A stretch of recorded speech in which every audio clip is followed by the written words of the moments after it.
What's up, guys? Welcome back to another episode of Sinister-Cast, a podcast where I talk about music, my channel, and things going on in my life. So if you're new, consider subscribing. Also, if you guys have not already, go check out my cover of the TV show The Office. That I did a metal cover of that theme song and put it up yesterday. So if you haven't checked that out yet, go check it out. I'll put it up over here for you guys to go check it out. Click that card, go watch it. Moving on. So, two things I want to talk about again in this episode. One thing with YouTube and another thing kind of indirectly related with YouTube, but more of on the channel, and you'll find out. So my first thing is an issue. YouTube. Why? What are you doing? So I know a couple of you guys have noticed as well, but there'll be times where videos will just drop views.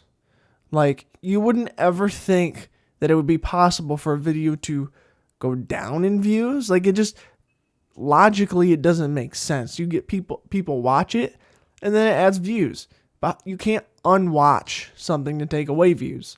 And I've noticed that a lot lately, where a video will get a certain number of views and then maybe a day later, all of a sudden, you just lost this many views. It went down this many. It's actually this. It's this. I know some of that is just kind of the way YouTube is trying to change the way the algorithm works and how they count views and blah, blah, blah. And I'd get it if it was like a handful of views drop and stuff like that, because I'm a small channel, so it's not like thousands of views being dropped or anything, but it still drops. And But it's almost big numbers, like half of the views on some of my videos, and to me it just doesn't make sense. Like, how does that happen, you know? And if they're trying to legitimize the views, how do they do that in the first place? I know that you probably have to stay in a video for 3 seconds or 10 seconds or something like that for it to really count. You can't just click and click away. But then again, YouTube counts it if you bring someone into the platform and then they go watch other people, and they got all their own criteria and all these weird analytical stuff that they use. And the whole YouTube game in terms of analytics and the algorithm and stuff is just a whole fangled mess, you know. It's terrible, and I just don't. I know it's been happening to other YouTubers. I know that people have been seeing a drop in views, and I know that's been a thing for a long time. It's nothing new, where people would just all of a sudden drop views and lose views on videos, and they would be like, YouTube, where'd my views go? You know, they just kind of disappeared. So I don't know what that's all about. I don't like it very much, because I feel like I get views taken away that shouldn't be, because there were certain, like Sinister-Cast, right? It gets a decent amount of views, and you guys watch it, and then, like, the last episode dropped in views compared to all the others. And I don't know, maybe it was just a really bad episode and people didn't really care so much for that episode, but comparatively to all the other Sinister-Cast, it didn't do as well. So it just makes me think that those views that YouTube decided to take away shouldn't have been taken away.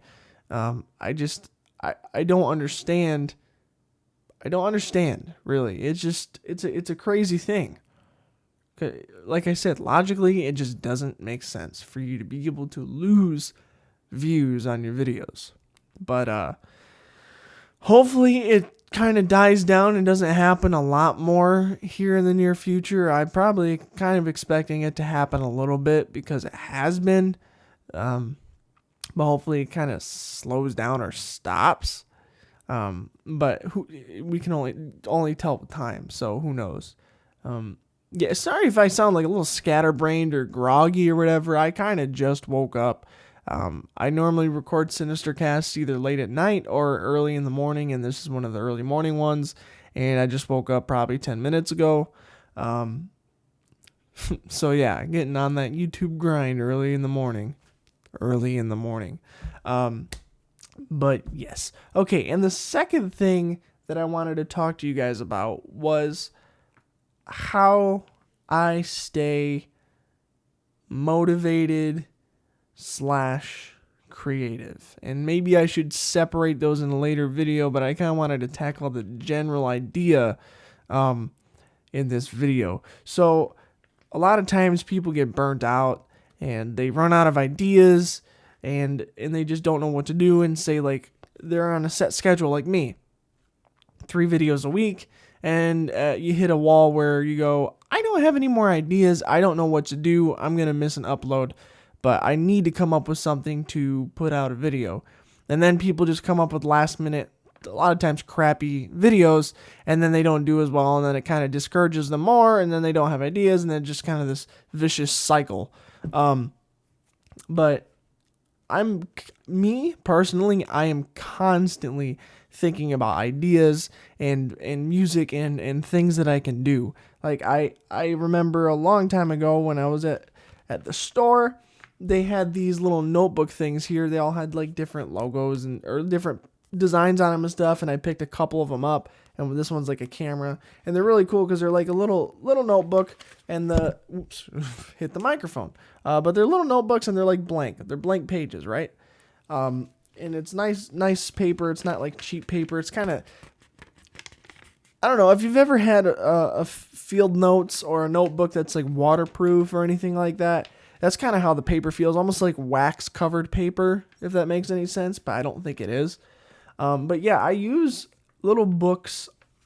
I've talked about them before when I was talking about journaling. I have a shit ton of books, way too many little notebooks and stuff, but it's like I said, I like collecting them, and it's kind of a thing of mine. But so I make things like this, this is my like creative book, and I put a lot of ideas in here, and that's kind of how I stay creative. Video ideas here, more video ideas, just using these types of things to help you get out anything that you have and organize them and get them down on something solid so that you can look on it later and go, oh no, I need an idea. Well, let me open my handy dandy little, notebook full of some of the ideas I've written down. And then you go, oh dang, look at all those ideas that I had. I can just pull off something from there, or improve something, or combine something, or whatever. But yeah, so like, as you can see, I have this labeled as ideas book number 1, because this is like the main one that I had. I actually started this with my gaming channel, and eventually switched it to Sinister Bunny Studios after I started this channel, and began working on this and killed off the other gaming channel. So it's been through some stuff, and that's why it's number 1. But I've got other notebooks and stuff somewhere hidden away. Like I got here's another one with the same like pattern on it, and this one's ideas book 2. And a lot of times I take this one to work with me in my back pocket. So when I'm running parts on a machine, even if I've got like 2 minutes, if I have an idea, I can write it out on here, throw it back on my back pocket, and be good to go. And that's kind of what I was talking about, where I'm constantly thinking about stuff. So I've mentioned this probably hundreds of times to you guys. The job that I have right now is a factory job. It's a manufacturing job. I've worked my way up a little bit, so I'm not just straight up pushing buttons all the time. I run parts through something that's basically almost like a dishwasher that drills holes and cuts pieces out and stuff like that of parts. And so I can have a cycle time of anywhere from, 9 seconds to 30 minutes. And so when I have a lot of time to think while I'm at work, it's mindless work still. You get in the motion, and then you kind of just go with the flow. And that gives a lot of space for thinking, and I do a lot of daydreaming, and I do a lot of daydreaming, and I think of ideas, and I bring those notebooks, and I write them down, and I come up with all these things. I think about videos I want to do, because I don't have any other like real free time to just sit around and come up with ideas. So even I'll take my little notebooks to class and stuff. And so if I think of something, I'm like, oh, I got to write that down.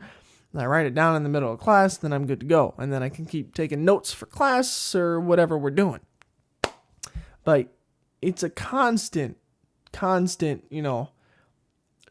of the wheel. I don't always come up with great stuff, but I try to write down everything that I can, get everything out. And even if it's a bad idea that gets out, down the road, you can look back on it and go, oh, I can see how I can actually make that good or make it better or whatever. Just writing your ideas down is a huge part of being creative and keeping ideas flowing and just being a creative individual. And it's hard to do. I understand. I really do.